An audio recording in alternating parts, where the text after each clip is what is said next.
What are the fruits of your labor? What is it you want to come from your business?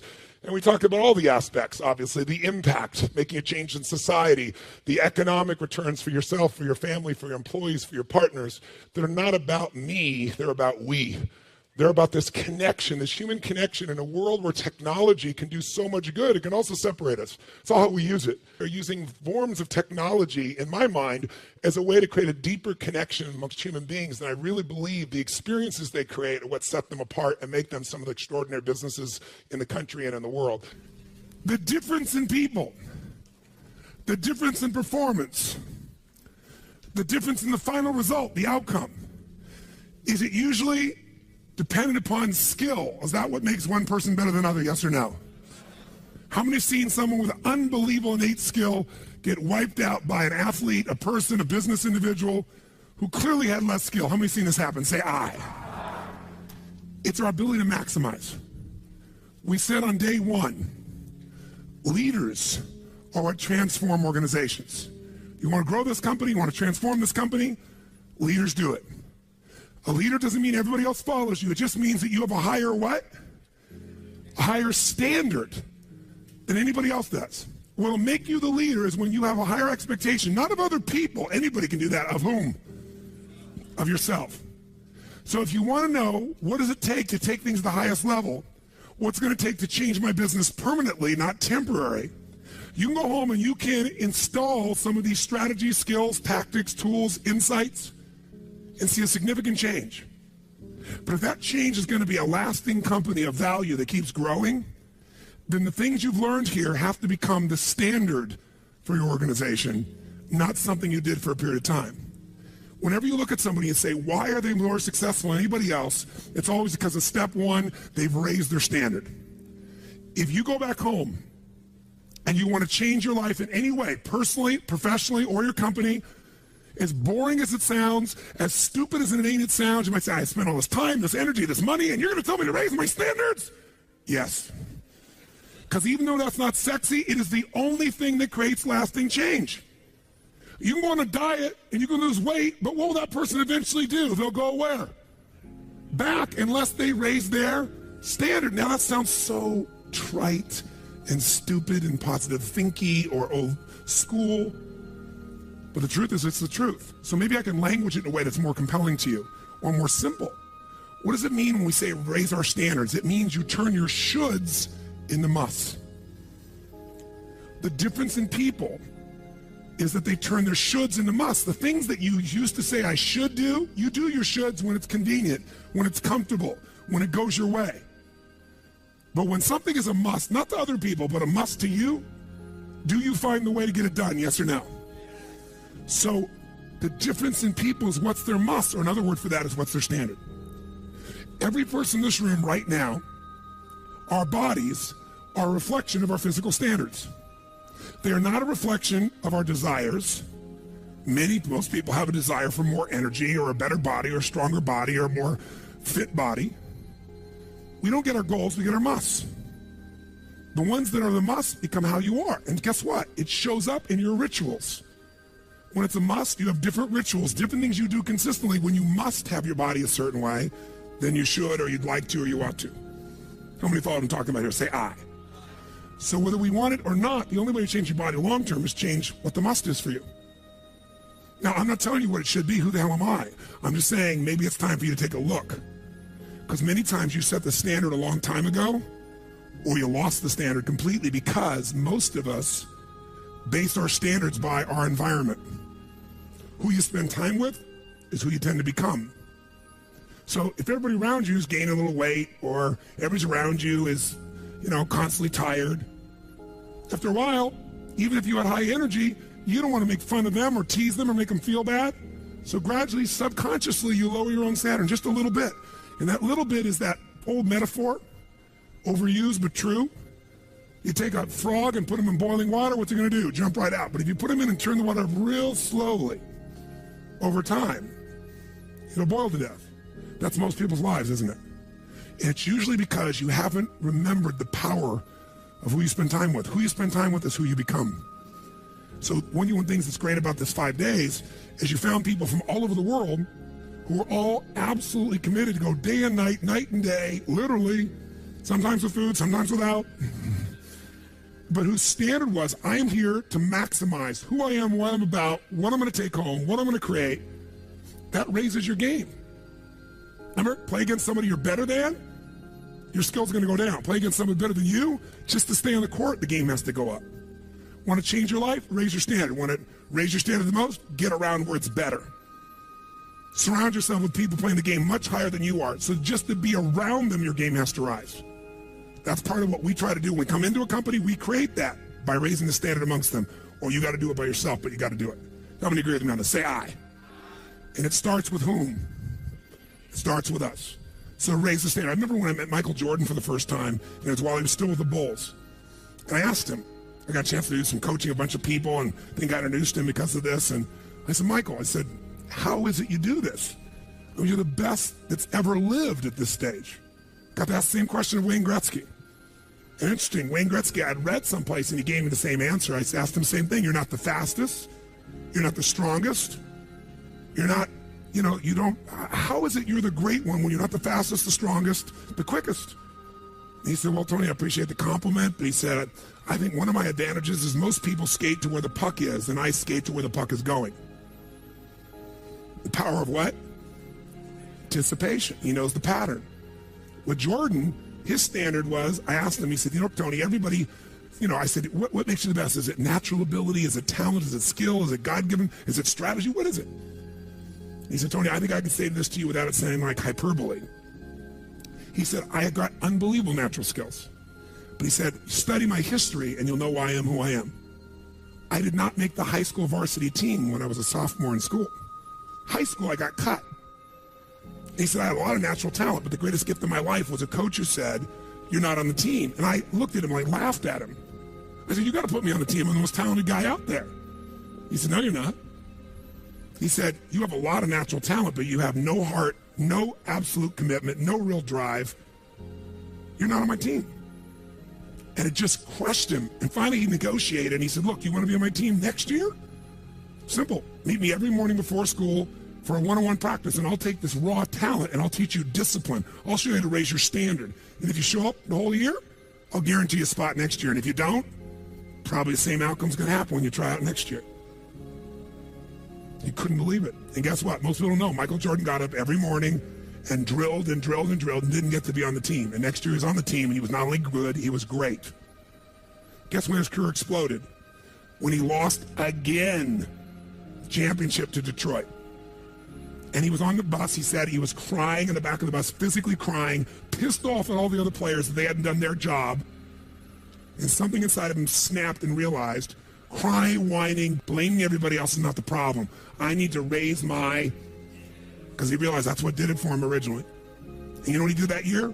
He lifted weights like never in his entire life. He decided he was going to dominate every person, every floor, every place, every spot in the country. He's going to be stronger than anybody. He practiced like he'd never practiced in his life. And oh, by the way, he won how many NBA championships? How many in a row? 3. Retired, came back and won how many in a row? 3. Never anybody in history would even dream of such a thing, especially after retirement. That's the power of raising your standard. But guess who he competes with? Michael told me one time, he goes, Tony, if I competed with other people, I wouldn't be who I am. He said, my competition is with the best I can be. They're trying to compete with me. That's why I beat them. Because they're competing with where I am. But I'm competing with where I can be. Think about that mindset. Think how your life would be different if you raised the standard of what you expected from yourself, not your people, yourself, to that level. How things could shift. It's all about changing your shoulds to musts. It's all about going back and saying, this is how it's going to be. It's like when Gary Vee was here and he was guys were saying, man, I'm working so hard, man. I work from 9 to 6. He goes, yeah, what are you doing from 8 to 2? 8 p.m. to 2 a.m. That's when you master your craft. I always say to people, it's what you practice in private that you'll be rewarded for in public. People say, oh my God, you have this great ability, this great skill. They didn't see all the hours. This class, this course, I know tons of this stuff like the back of my hand. But if you talk to my team who's exhausted, they'll tell you we're up to 4 a.m. almost every night. To be able to figure out how to provide for you a life cycle and get it to be real so you can think about Nike and give you accurate information about when did they really get to young adult, when they fall down. We had to make phone calls, read financials, do all kinds of stuff. We did all that stuff. We were doing all these things and we've accomplished so much, and I figured out how to make it even better. That level of commitment is what makes you great at what you do and gives you that little edge that makes you stand out from everybody else. And that standing out is what makes somebody absolutely own an industry or brand themselves like nobody else in the world. That process is what this is about. Raise your standard. When you got to go home, you got to say, where are we going to raise the standard? What am I going to take that's been my should and make it absolute must? Where are we going to do that as a team and how are we going to pull it off? Now, who here has ever, by the way, your income right now is a result of your standards as well. It's not the industry and it's not the economy. Who here is making more money today than you made 10 years ago? Let me see your hands. How many feel like it's not enough today? Let me see your hands. And how could that be? Real estate's so cheap now. Computers are cheaper than they were then. You get so much more for your money. Because once you achieve a level, who knows what happens? You immediately, you close the gap, you create a new gap. That's because that's what makes us grow. Who's want to go back to where you were 10 years ago? Not many. Some of you would be, because it's gotten worse in the last 10 years for you. But the majority, there's no way. See, once you're fortunate enough, if you don't like cleaning house, once you're fortunate enough to have somebody clean your toilets, you will not be doing that again, unless you like that. You'll find somebody who loves cleaning toilets and you'll pay them handsomely. Because now to go back and do that, once you've had the privilege of not having to do that, it's a different game. It's a gross metaphor, but who gets what I'm talking about here? Say I. Once you have a must, you find a way to get to it. Every one of you in this room is earning what you must earn, not a dime more. Don't get me wrong, you might have big goals, big desires, but it's not a must for you. Because even when the economy crunches, if it's a must, you will find the way. How many agree with me on this? Say I. See, when it was a must for me to get at one level, I did. I remember it was a must for me to finally make $1 million a year. I had my son Jarek going to be born. I swore I would never have a child unless I was financially set, and I wasn't financially set, and he was on his way. I went from $38,000 a year to making $1 million a year in the next 12 months. Now, it was all BS. In my head, I thought all my growing up, all the pain was because my parents fought because there was no money. They would have fought anyway. Because I believed that, though. I raised the standard, made it happen. And then I made $1 million a year for 7 straight years. Even though I built 5 more companies, even though I was helping more people, I made the same amount of money. Guess why?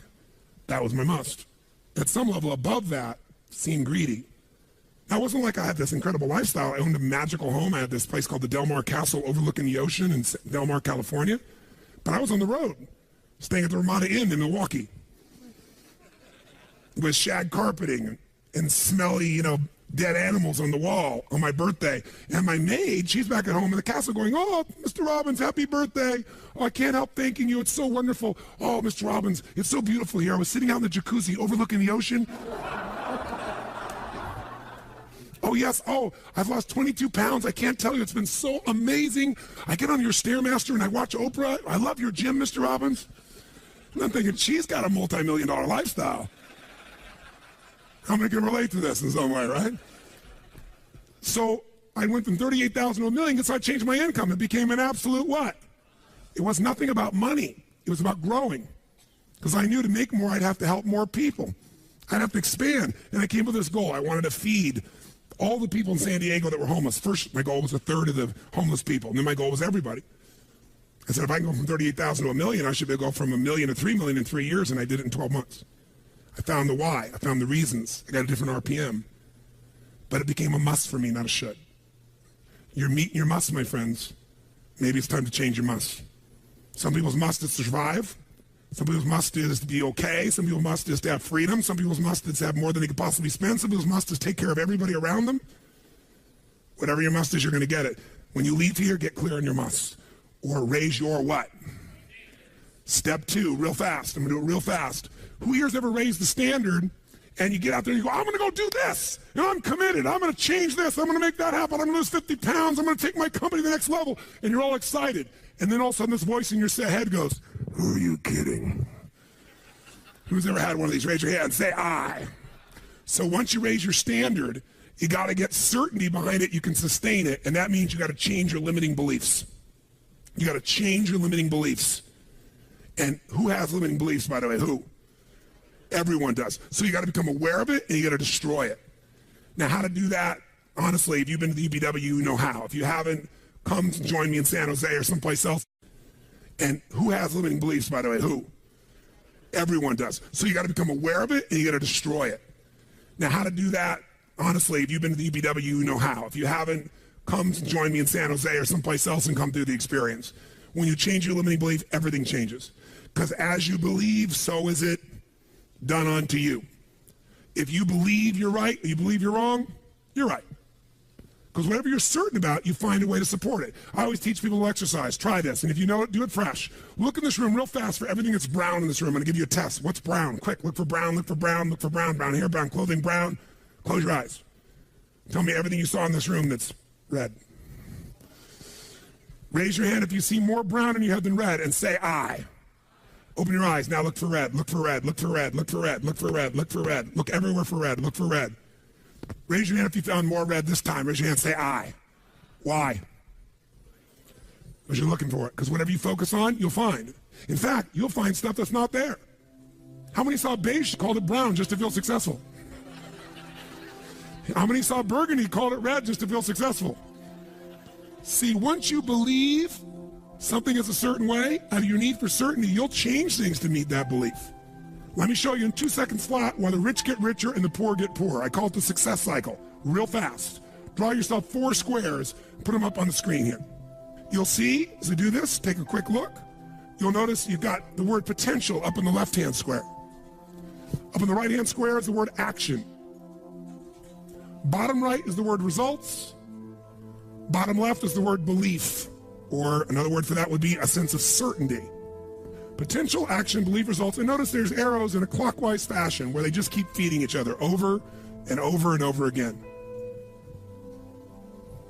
So again, it's potential, action, results, belief, or another word for that would be certainty.